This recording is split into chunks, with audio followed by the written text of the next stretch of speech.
샬롬, 좋은 아침입니다. 이유한 목사입니다. 하나님의 말씀으로 하루를 여는 오늘 다시 시작 다시. 오늘부터 우리가 읽게 된 말씀은 사사기 말씀이 되겠습니다. 사사기 1장부터 8장까지의 말씀을 읽을 텐데요. 이 중 우리가 집중하기 원하는 부분은 8장 22절로 28절까지의 말씀이 되겠습니다. 그때 이스라엘 사람들이 기드온에게 이르되 당신이 우리를 미디안의 손에서 구원하셨으니 당신과 당신의 아들과 당신의 손자가 우리를 다스리소서 하는지라. 기드온이 그들에게 이르되 내가 너희를 다스리지 아니하겠고 나의 아들도 너희를 다스리지 아니할 것이요 여호와께서 너희를 다스리시리라 하니라. 기드온이 또 그들에게 이르되 내가 너희에게 요청할 일이 있으니 너희는 각기 탈취한 귀고리를 내게 줄지니라 하였으니 이는 그들이 이스마엘 사람이므로 금 귀고리가 있었습니다. 우리가 대답하되 우리가 즐거이 드리리이다 하고 겉옷을 펴고 각기 탈취한 귀고리를 그 가운데 던지니 기드온이 요청한 금 귀고리의 무게가 금 1700세겔이요 그 외에 또 초승달 장식들과 폐물과 미디안 왕들이 입었던 자색 의복과 또 그 외에 그들의 낙타 목에 둘렀던 사슬이 있었더라. 기드온이 그 금으로 에봇 하나를 만들어 자기의 성읍 오브라에 두었더니 온 이스라엘이 그것을 음란하게 위함으로 그것이 기드온과 그의 집의 올무가 되니라. 미디안이 이스라엘 자손 앞에 복종하여 다시는 그 머리를 들지 못하였으므로 기드온이 사는 40년 동안 그 땅이 평온하였더라. 아멘. 여호수아가 가나안 땅 정복의 이야기를 우리에게 들려주고 있다면 사사기는 정복한 그 땅에서 일어난 일들을 우리에게 들려주고 있습니다. 그 이야기의 내용을 한마디로 정의해보자면 가나안 땅에서 이스라엘 민족이 실패했다는 것입니다. 그들은 점차적으로 가나안 백성들과 같은 모습으로 동화되어 그들을 구원하신 여호와 하나님을 망각하고 우상을 숭배하며 범죄하게 되었습니다.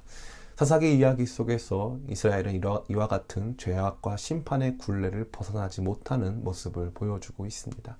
단순히 벗어나지 못하는 수준을 넘어서 죄악은 더욱더 극심해지고 그에 따른 심판 역시 강해지는 악순환을 보여주고 있는 것입니다. 이러한 총체적 실패의 이야기를 들려주는 사사기는 우리에게도 많은 영적 교훈을 던져주고 있습니다. 특별히 여러 사사의 이야기들 중에서 사사기 전반의 가장 중요한 사사는 다름 아닌 기드온입니다.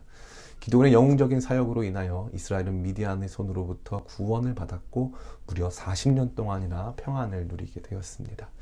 그런데 그렇게 하나님이 기드온을 통해서 위대한 구원을 이루셨음에도 불구하고 기드온의 말과 행동 여기저기에는 변질과 왜곡이 일어나고 있음을 우리는 보게 됩니다. 특별히 오늘 본문 속에서 기드온은 왕이 되어달라는 백성들의 요청을 거절하면서 참 위대한 말을 남깁니다. 22절과 23절입니다. 그때 이스라엘 사람들이 기드온에게 이르되 당신이 우리를 미디안의 손에서 구원하셨으니 당신과 당신의 아들과 당신의 손자가 우리를 다스리소서 하는지라. 기드온이 그들에게 이르되 내가 너희를 다스리지 아니하겠고 나의 아들도 너희를 다스리지 아니할 것이요 여호와께서 너희를 다스리시리라 하니라. 그러나 안타깝게도 이 말씀은 그대로 이행되지 못했습니다. 오늘까지 읽은 본문의 바로 다음 장인 9장에서 기드온의 아들들과 또 그 안에서 이루어진 비극적인 일들에 대해 다루어주고 있는데 아주 놀라운 것은 기드온의 아들 중 한 사람의 이름이 바로 아비멜렉, 즉 나의 아버지는 왕이다 라는 뜻의 이름을 가지고 있다는 것입니다. 분명히 자신은 왕이 되지 않을 것이라고 선언하였음에도 불구하고 그는 왕과 같이 많은 처첩을 거느리고 자신의 아들 중 한 사람의 이름을 아비멜렉, 나의 아버지는 왕이다, 나는 왕의 아들이다 라는 뜻으로 지었다는 것이죠. 또한 오늘 우리가 읽은 본문 하반절을 보면 기드온의 잘못된 행동과 그에 따른 결과 역시 나타나고 있습니다. 기드온이 요청한 금 귀고리의 무게가 금 1700세겔이요 그 외에 또 초승달 장식들과 폐물과 미디안 왕들이 입었던 자색 의복과 또 그 외에 그들의 낙타 목에 둘렀던 사슬이 있었더라. 기드온이 그 금으로 에봇 하나를 만들어 자기의 성읍 오브라에 두었더니 온 이스라엘이 그것을 음란하게 위함으로 그것이 기드온과 그의 집의 올무가 되니라. 바알이라고 하는 우상을 물리친 기드온이 이제는 금으로 만든 에봇을 자기의 성읍에 두고 그것을 자신의 업적의 영광으로 삼으며 이스라엘 모든 사람들을 잘못된 믿음의 길을 걷게 한 것입니다. 이 말씀이 오늘을 살아가는 우리에게 주는 교훈은 무엇일까요? 그것은 다른 것이 아닌 우리는 우리의 힘만으로 결코 온전한 삶과 신앙을 가질 수 없다는 것입니다. 기드온이 위대한 믿음의 선언을 했습니다. 나와 내 아들은 결코 이스라엘을 다스리지 않는다. 그러나 그의 그러한 말은 그의 행동 앞에서 무색해졌습니다. 왕이 아니라고 했지만 결국 왕처럼 많은 처첩을 거느리고 많은 자녀를 낳아 그들 중에 하나에게 아비멜렉이라 이름 붙였습니다. 자신의 말과 완전히 배치되는 삶이었던 것이죠.